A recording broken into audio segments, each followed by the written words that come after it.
শুক্রবারে বিশাল ভূমিকম্পের মধ্য দিয়ে কিয়ামতের দিন সূচনা হবে, কথাটি কতটুকু সত্য?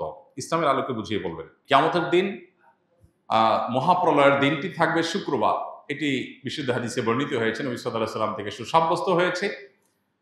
শুক্রবারের ফজিলত সংক্রান্ত একটা হাদিসে জুমার দিনে কি কি হয়েছে এবং কি কি হবে সেগুলো বলতে গিয়ে একটা পর্যায়ে এদিনেই কিয়ামত প্রতিষ্ঠিত হবে বা মহাপ্রলয় হবে, যখন সৃষ্টি জগতের সব কিছুকে আল্লাহ তাআলা ধ্বংস করবেন, আবার পুনরায় মানুষকে, প্রাণী জগৎকে আবার সৃষ্টি করে সবার হিসাব নিকাশের মুখোমুখি করবেন, হাসর কায়েম হবে। তো এই যে মহাপ্রলয়ের মধ্য দিয়ে যে মহাধ্বংসযজ্ঞ হবে, মহানিনাদ হবে, বিকট আওয়াজের মধ্য দিয়ে গোটা সৃষ্টি জগৎকে আল্লাহ তাআলা শেষ করে দিবেন, সেই দিনটি জুমাবার হবে, এটি বিশুদ্ধ হাদিসের আলোকে প্রমাণিত। এখানে একটা সূক্ষ্ম প্রশ্ন তৈরি হয়, সেটা হলো জুমার দিনে গোটা দুনিয়া ধ্বংস হবে, এটা হাদিসে আছে, অথচ গোটা পৃথিবীর সব জায়গায় একই দিনে জুমার দিন হয় না। বাংলাদেশে আমরা যখন আজকে ধরুন জুমার দিন, শুক্রবার দিন, এখন আমরা জুমার দিনে জুমা আদায় করছি, জুমার দিনে আমল করছি, ঠিক এই সময় পৃথিবীর অনেক দেশে গভীর রাত, ঘুম বা অন্য কোনো দিক, বৃহস্পতিবার। তাহলে যখন কিয়ামত একই দিনে হবে গোটা পৃথিবীতে, বার তো একইটা থাকবে না, তাহলে সেখানে তো শুক্রবার না, সেখানে কেমনে কিয়ামত হবে? এটার উত্তর হলো, আজকে পৃথিবীর যে ব্যবস্থাপনা আমরা দেখতে পাচ্ছি, মহাপ্রলয়ের দিন পৃথিবীর এই ব্যবস্থাপনা থাকবে না। আমরা আজকের পৃথিবীর সাথে তুলনা করে সেদিনকে আমরা বিচার করছি যে সেদিন তো কোথাও জুমার দিন, কোথাও বৃহস্পতিবার দিন হবে, কোথাও দিন হবে, কোথাও রাত হবে।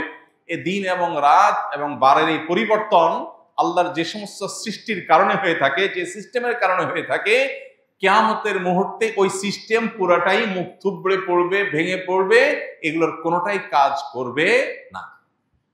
যে সূর্যের অবস্থান পরিবর্তনের কারণে দিন এবং রাতের পরিবর্তন হয়, এই সূর্যই আলোহীন হয়ে যাবে। হাদিসে আসছে, নবী সাল্লাল্লাহু আলাইহি ওয়াসাল্লাম বলেছেন, যেই সকাল থেকে মহাপ্রলয়ের শুরু হবে তার আগের রাত হবে দীর্ঘ। এই যে দীর্ঘ রাত হবে, তখন তো গোটা পৃথিবী একাকার হয়ে যাবে। এবং আল্লাহ তাআলা কোরআনে কারীমে বলেছেন সূরা শামসের মধ্যে যে ইদা শামসু কুববিরাত ওয়া ইদান নুজুমু কাদারাত। এই সূরা শুধু অনুবাদ করলে আপনার কাছে পরিষ্কার হয়ে যাবে বিষয়টা। আল্লাহ বলেছেন সেদিন সূর্য কি হবে? আলোহীন হয়ে যাবে। সূর্যের আলো কারণে তো দিন হয়। সূর্যের আলোই যখন থাকবে না, তারকারাজি যখন খসে পড়বে, চাঁদ, সূর্য এবং গোটা সৃষ্টি জগৎ, মহাকাশ এবং আপনার নৌমণ্ডল, ভূমণ্ডল সব যখন শেষ হয়ে যাবে এবং এগুলোর প্রিপারেশন যখন শুরু হবে, আগের রাতটা হবে দীর্ঘ, মানুষ অপেক্ষা করবে সকালের, কিন্তু ভোর আর হবে না। এরপরে পশ্চিম দিকে সূর্য উঠবে, তারপরে ধাপে ধাপে সিংহা ফুৎকার দেয়া হবে, মহাপ্রলয় শুরু হবে।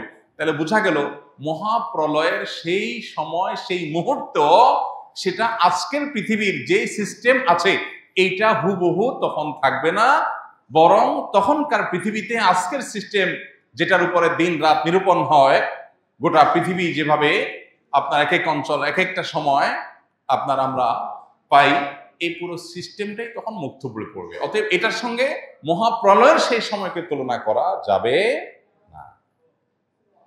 আর সবচেয়ে বড় বিষয় হলো, যখন কোনো হাদিস বিশুদ্ধভাবে প্রমাণিত হয়, তখন সে হাদিস যদি আমাদের কোনো কারণে বুঝে নাও আসে, তো আল্লাহ তাআলা ভালো জানেন কিভাবে এটা হবে, কিন্তু হবে এটুকু নিশ্চিত।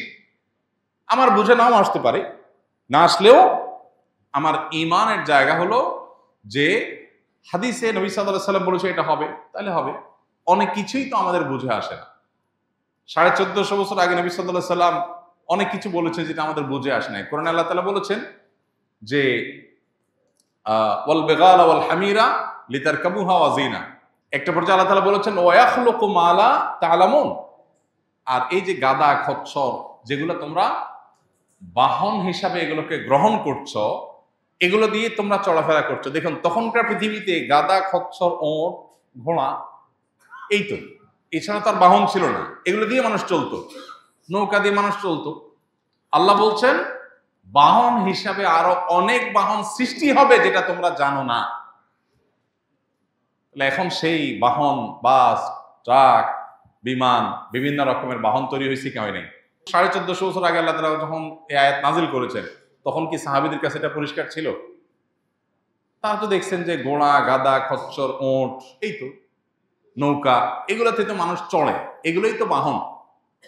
আল্লাহ বলছেন ওয়ায়াখলুকু মা লা তা'লামুন, আরো অনেক বাহন তৈরি হবে, আল্লাহ সৃষ্টি করবেন মানুষের মাথায় সে বুদ্ধি, বিবেচনা, জ্ঞান দিয়ে পৃথিবীতে বহু বাহন আরো হবে যা তোমরা এখন জানো না।